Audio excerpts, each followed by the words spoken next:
Everyone, welcome to AKAPAD's Audio Audacity podcast. This is episode 358.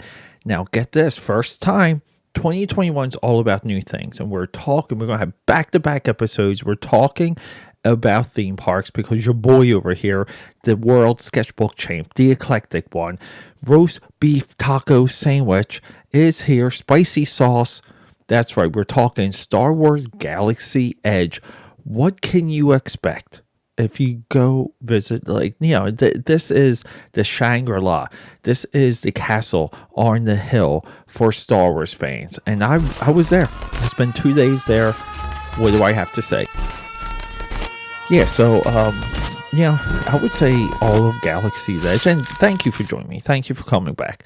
I want to rifle off just a few episodes to get some things off the tip of my brain. This is the big thing, and everything. I'm just going to shoot it down. Okay, everything regarding Star Wars Galaxy's Edge was eclipsed by the Saturday night I had in Tampa leading into the Super Bowl, because it was fun to see what adults do versus a lot of children that are trapped in adult bodies that too late in life realize that they kind of didn't have a good childhood and they have to exercise those demons. And believe it or not, you're a part of it. So you have to be like Pete. You're coming in hot. You're coming in with some ferocity. Yeah, because here's the thing. This past trip of mine. Now, this is maybe the 8th or 9th time I've been to Orlando that I've seen all the parks. Every single time I go, the pure rush, the pure excitement, it was mind-boggling. Okay, every single time I come back, it's less and less. And the reason for this is because the effects of the park should dwindle as you get older. This is a little bit of the natural cycle. Now, you add COVID on top of that. You have mask restrictions and all these things. And then you have these Disney theme parks that are built around the idea of true escapism. Okay, you're involved with like a story, with a narrative. You're somewhat of a guest of the highest regard. These are the thoughts that originally capture us with Disney. Now, here's the crazy thing. That's all still there. But it's no different now than what you and I can get down the street. Because my first few times there, okay, I never saw anyone carry a case of water bottles, wheeling drinks through the park, changing trash, being unavailable. I never saw these things for about 8 trips. The 9th trip comes along, and we have COVID. And Disney just feels like a state park, like a state amusement park. It doesn't feel special. Now, it's grandiose because of its scale. The food's always good. They do have alcohol. There's a little bit more alcohol there. I was so happy to find Truly outside of Star Wars Galaxy's Edge.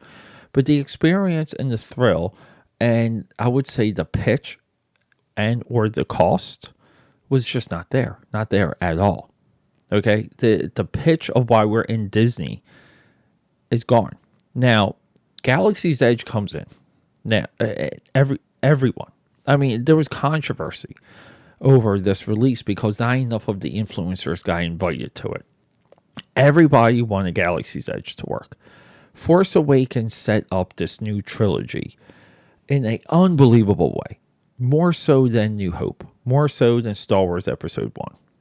Force Awakens is the setup of the 3 separate Star Wars trilogies.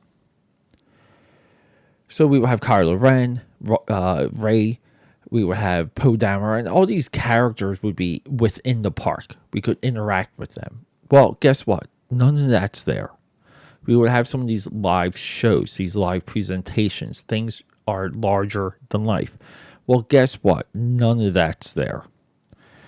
Well, we would have somewhat of an immersive experience waiting in line. Because believe it or not, waiting in line is sometimes the best effing part. I hate to say it. Well, some of these lines cut into backlots now of Disney, and they're just not even designed. You're literally in one part of a parking lot for whatever reason because of COVID. And then we have these plexiglass is everywhere. So it's like, where's the immersion?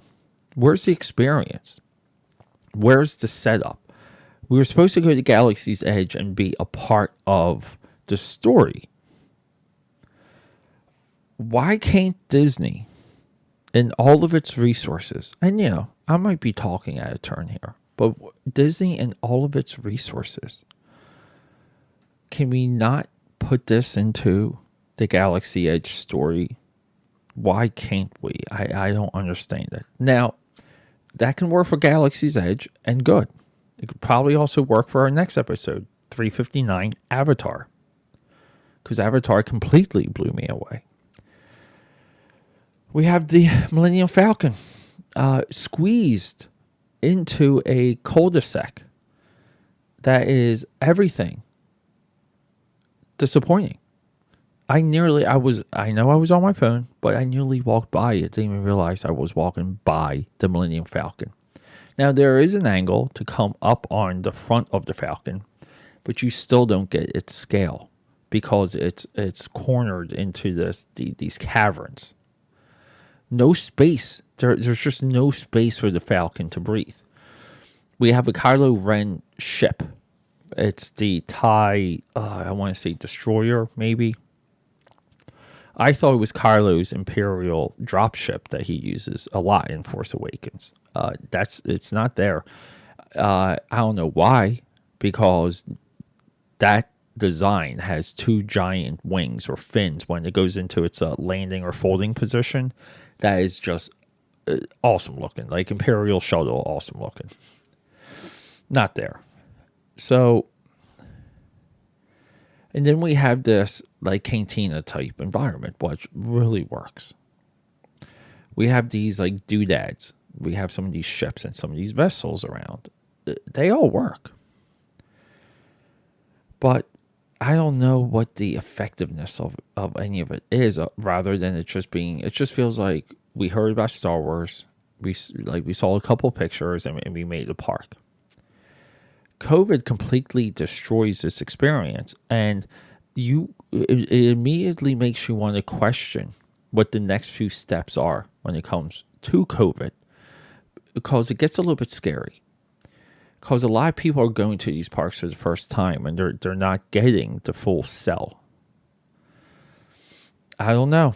I don't know what to do, to be perfectly honest. I don't know what the solutions are. Now, the Rise of the Resistance is a complete trash of a ride. It's a complete waste of time. The Millennium Falcon ride is fun. It's cool. You have to do it a few times to get the hang of it, because you are flying that ship. You are flying that vessel. And it would be nice if there was a little bit of a score that would carry you on, and they would have like a day's total, like with the Toy Story shooter. Because like that's fun. It's competitive. There's no analytics when that ride's over, unlike some of the other ones that are shooter rides. So, Men in Black kind of had that at Universal for a while. So, of the two rides, the one that they really made you wait for, Rise of the Resistance, I just don't get it. I kind of want to say Star Tours is better than both. And I do believe that. I do back that up. Yeah, and Star Tours has like the life-size AT-AT that's still like amazing to see, amazing to look at.